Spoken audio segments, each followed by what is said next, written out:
सर्वांना सर्वप्रथम श्री स्वामी समर्थ. जय जय स्वामी समर्थ.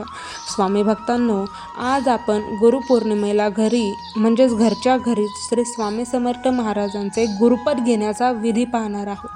तर आजचा हा व्हिडिओ तुमच्यासाठी खूप जास्त महत्त्वपूर्ण असणार आहे. चला तर मग व्हिडिओला सुरुवात करूया. पहा, ज्यांना देहधारी सद्गुरूकडून गुरुमंत्र प्राप्त झालेला नाही त्यांनी गुरुपौर्णिमेच्या दिवशी श्री स्वामी समर्थ महाराजांना गुरुस्थानी मानून भावपूर्वक ही सेवा करावी. या सेवेसाठी म्हणजेच या विधीसाठी आवश्यक साहित्य पुढील प्रमाणे आहे. म्हणजेच श्री स्वामी समर्थ महाराजांची मूर्ती किंवा फोटो, नारळ, गुलाबाचे फूल, गंध, अक्षता, खडीसाखर किंवा नैवेद्य, गुरुदक्षिणा, आरतीसाठी तुपाचा किंवा तेलाचा दिवा, साधे पाणी आणि गंधद.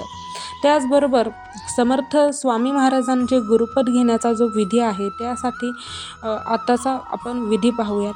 तर पहा, सर्वप्रथम स्नान करून स्वच्छ वस्त्रे परिधान करावीत. पूजास्थान स्वच्छ करून श्री स्वामी समर्थ महाराजांची मूर्ती किंवा फोटो प्रतिष्ठित करावा.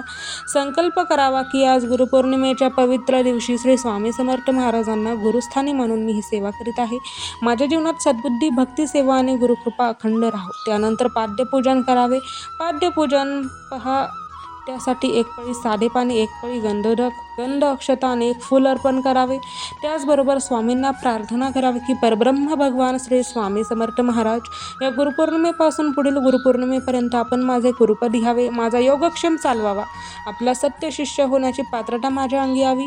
माझ्याकडून जास्तीत जास्त नामस्मरण, साधना, सेवा आणि उपासना सत्कर्म करून घ्यावेत. माझ्या जीवनातील अज्ञान दूर करून सदैव आपल्या चरणी ठेवावे, ही नम्र प्रार्थना. त्यानंतर स्वामी समर्थ महाराजांना तुम्हाला नारळ अर्पण करायचं आहे आणि नारळ अर्पण करताना आजपासून आपणच माझे गुरु, माता पिता, बंधू, सखा आणि सर्वस्व आहात. आपणच माझा योगक्षेम चालवावा ही जाणीव माझ्या अंतःकरणात सदैव जागृत आहे. मी तन, मन, धन आणि वाणीने आपल्या सेवेस समर्पित राहीन. माझ्या जीवनातील उर्वरित वेळ धर्म, राष्ट्र आणि समाजहिताच्या कार्यासाठी अर्पण करण्याची शक्ती स्वामी मला द्यावी. त्यानंतर तीर्थप्राशन मंत्र, म्हणजे जे तीर्थ आहे स्वामींचं जे तुम्ही प्राशन करणार आहात, तर त्यावेळेस अकाल मृत्युहरणम सर्व व्याधी विनाशनम श्री स्वामी समर्थ पादोदकम तीर्थम जठरे धारयाम्यहम शिरसा धारयाम्यहम हा मंत्र उच्चार करावा. आणि त्यानंतर स्वामींना गुलाबाचे फूल, नारळ, खडीसाखर किंवा नैवेद्य, गुरुदक्षिणा भावपूर्वक अर्पण करावी. नंतर आरती करावी. महाराजांची, श्री स्वामी समर्थांची आरती करावी आणि शेवटी सर्वांना तीर्थ आणि प्रसाद द्यावा. त्यानंतर श्री स्वामी समर्थ या नामाचा किमान 108 वेळा जप करावा. शक्य असल्यास श्री स्वामी चरित्र किंवा गुरुचरित्रातील काही अध्याय वाचावेत. दिवसभर सात्विक आचरण ठेवावे. अहंकार, राग, द्वेष, निंदा यांचा त्याग करून गुरुसेवेचा संकल्प दृढ करावा. त्यानंतर देहधारी सद्गुरूंकडून गुरुमंत्र घेण्याचे महत्त्व सर्वश्रेष्ठ. योग्य वेळ आल्यावर सद्गुरूकडून गुरुमंत्र अवश्य घ्यावा. तोपर्यंत श्री स्वामी समर्थ महाराजांना गुरुस्थानी मानून श्रद्धा, भक्ती आणि सेवाभावाने साधना करावी.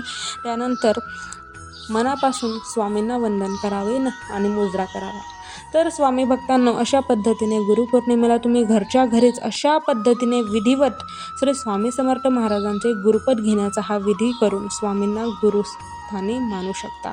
आणि जर हा विधी तुम्ही केला तर स्वामी तुमचे गुरु झाले. चला तर मग आजचा व्हिडिओ कसा वाटला ते कमेंटमध्ये सांगा. आणखी काही प्रश्न असतील तर तेही विचारा. भेटूयात पुन्हा अशाच सुंदर व्हिडिओमध्ये. तोपर्यंत सर्वांना श्री स्वामी समर्थ. जय जय स्वामी समर्थ. धन्यवाद.